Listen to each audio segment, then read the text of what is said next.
పహల్గామ్ ఘటనపై కేంద్ర ప్రభుత్వం వ్యూహాత్మకంగా అడుగులు ముందుకేస్తుంది. ఓవైపు మోదీ నేరుగా హెచ్చరిస్తే ఇటు కేంద్ర మంత్రులు సైతం పాకిస్తాన్ను ఒంటరి చేసేందుకు సమావేశాలు నిర్వహిస్తున్నారు. ఇంతకీ పాకిస్తాన్కు భారీ షాక్ ఇస్తారని మోదీ ముందుగానే హింటిచ్చారా?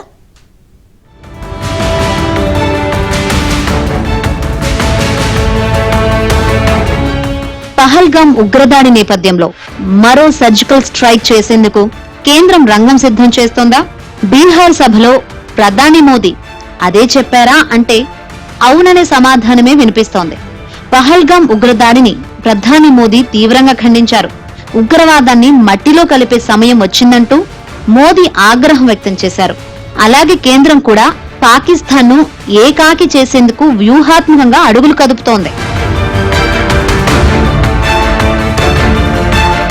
బీహార్లోని మధుబనిలో జరిగిన కార్యక్రమంలో ప్రధాని మోదీ పాల్గొన్నారు. తొలుత తన ప్రసంగం ఆరంభంలో పహల్గామ్ మృతులకు ప్రధాని నివాళులర్పించారు. మోదీతో పాటు సభలోని వారంతా 1 నిమిషం పాటు మౌనం పాటించి అంజలి ఘటించారు. ఈ సందర్భంగా పహల్గామ్ ఉగ్రదాడి గురించి ప్రస్తావిస్తూ ముష్కరులకు గట్టి వార్నింగ్ ఇచ్చారు. ఉగ్రవాది ఎక్కడ మెక్కినా సరే వెతికి మరీ శిక్షిస్తామని ప్రధానమంత్రి తెలిపారు. ఉగ్రమూకల వెన్నుముకను 140 కోట్ల మంది విరిచేస్తారంటూ ప్రధాని మోదీ గట్టిగా హెచ్చరించారు. From the soil of Bihar, I say to the whole world, India will identify, track and punish every terrorist and their backers. We will pursue them to the ends of the earth. India's spirit will never be broken by terrorism. Terrorism will not go unpunished. Every effort will be made to ensure that justice is done. The entire nation is firm in this resolve. Everyone who believes in humanity is with us. ఉగ్రదాడి నేపథ్యంలో పాకిస్తాన్ను ఒంటరి చేసేందుకు కేంద్ర ప్రభుత్వం చర్యలకు ఉపక్రమించింది. పహల్గామ్ ఉగ్రదాడి నేపథ్యంలో భారత విదేశాంగ మంత్రిత్వ శాఖ చైనా, కెనడాతో సహా G20 దేశాలకు చెందిన రాయబారులతో సమావేశం నిర్వహించారు. 30 నిమిషాల పాటు నిర్వహించిన సమావేశంలో పహల్గామ్ ఉగ్రదాడి వెనుక పాకిస్తాన్ ఉందన్న ఆధారాలతో సహా కేంద్ర ప్రభుత్వం రాయబారులకు అందించింది. మరోవైపు పాకిస్తాన్ పై భారత్ చర్యలు తీసుకున్న నేపథ్యంలో కేంద్ర హోంమంత్రి అమిత్ షా, విదేశాంగ శాఖ మంత్రి జైశంకర్ రాష్ట్రపతి ద్రౌపది ముర్ముతో సమావేశమయ్యారు.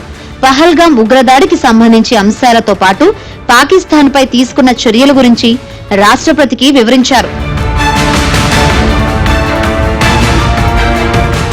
ఇక పహల్గామ్ ఉగ్రదాడిపై ఢిల్లీలో CWC సమావేశం ఏర్పాటు చేశారు. కాంగ్రెస్ అధ్యక్షుడు మల్లికార్జున ఖర్గే అధ్యక్షత వహించగా రాహుల్ గాంధీ, సోనియా గాంధీ, పలువురు కీలక నేతలు హాజరయ్యారు. పహల్గామ్లో 3 అంచెల భద్రత ఉన్నప్పటికీ దాడి జరగడం, భద్రతా లోపాలు కనిపిస్తున్నాయని కాంగ్రెస్ ఆరోపించింది. ఈ లోపాలపై సమగ్ర విచారణ జరపాలని CWC డిమాండ్ చేసింది. ఉగ్రవాద నిర్మూలనలో కేంద్ర ప్రభుత్వానికి పూర్తి సహకారం అందిస్తామని మల్లికార్జున ఖర్గే పేర్కొన్నారు. is known to be heavily guarded area, security by 3-tier security arrangement.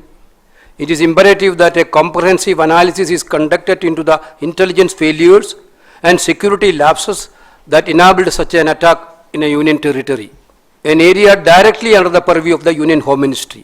This question must be raised in the larger public interest.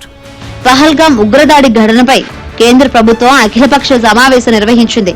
రక్షణ మంత్రి రాజ్నాథ్ సింగ్ అధ్యక్షతన జరిగిన భేటీలో హోంమంత్రి అమిత్ షా, విదేశాంగ మంత్రి జైశంకర్, కేంద్ర మంత్రులు JP నడ్డా, నిర్మలా సీతారామన్, కిరణ్ రిజిజు, మల్లికార్జున ఖర్గే, రాహుల్ గాంధీ, టీడీపీ నుంచి లావు శ్రీకృష్ణదేవరాయలు సహా పలు పార్టీల ఫ్లోర్ లీడర్లు హాజరయ్యారు.